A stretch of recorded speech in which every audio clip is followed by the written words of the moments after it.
देख सकते हैं चित्तूर और तिरुपति के कई इलाकों में दंगे शुरू हो गए। नया सर्कल पर मौजूद है और आप अपनी स्क्रीन पर देख सकते हैं कि किस तरह पुष्पा के समर्थक हजारों की तादाद। क्या होगी रूल के बाद की कहानी? जैसा कि हम सभी जानते हैं, पुष्पा 2 द रूल के पोस्टर्स और टीजर रिलीज हो चुके हैं। फिल्म की टाइटल से साफ पता चलता है कि ये स्टोरी पुष्पा की सिंडिकेट पर रूल करने की होगी, लेकिन पोस्टर उसे थोड़ा सा और इंटरेस्टिंग बनाता है। क्या हुआ होगा पुष्पा की जिंदगी में ऐसा जो उसे ऐसा रूप लेना पड़ा? अगर पार्ट 2 पुष्पा की रूल की कहानी हुई तो क्या पार्ट 3 में उसकी एंड की कहानी देखने को मिल सकती है? अब यहाँ पर पॉसिबिलिटी पूरी है। दरअसल फिल्म मेकर्स की तरफ से ये तो बहुत पहले ही कंफर्म कर दिया गया था कि फिल्म की स्टोरी 3 पार्ट्स में कंप्लीट होने वाली है, यानी कि 3 पार्ट्स तो आएंगे। लेकिन पुष्पा 3 की स्टोरी और कास्ट को लेकर अभी तक कोई भी ऑफिशियल अनाउंसमेंट नहीं की गई है। पार्ट 1 की एंडिंग में दिखाए गए फहद फासिल यानी कि इंस्पेक्टर भबर सिंह के साथ वाले सीन से ना अभी तक हम लोग ये एक्सपेक्ट कर रहे थे कि इनकी दुश्मनी की कहानी हम पार्ट 2 में देख सकते हैं, लेकिन पार्ट 2 का टीजर तो कुछ और ही कहता है।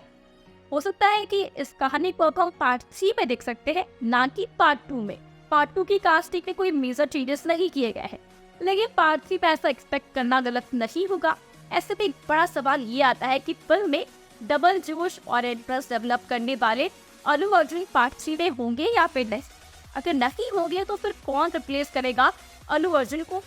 दोस्तों, अल्लू अर्जुन की एक्टिंग के तो हम सभी फैंस हैं, और पुष्पा में उनकी अमेजिंग परफॉर्मेंस को देखने के बाद जो लोग उनके फैन नहीं थे ना, भी बन गए हैं, यानी कि उनकी फैन फॉलोइंग बहुत बढ़ गई है। ऐसे में अगर फिल्म मेकर्स अल्लू अर्जुन को रिप्लेस करते हैं तो क्या ये मूवी चल पाएगी या फिर उसे वैसा ही रिस्पॉन्स मिलेगा? नो डाउट इसका जवाब ना है। हालांकि फिल्म मेकर्स की इतना मेजर चेंज करने की पॉसिबिलिटी बहुत ही कम है, लेकिन जब तक कोई ऑफिशियल अनाउंसमेंट नहीं होती है तब तक हम कुछ भी नहीं कह सकते हैं।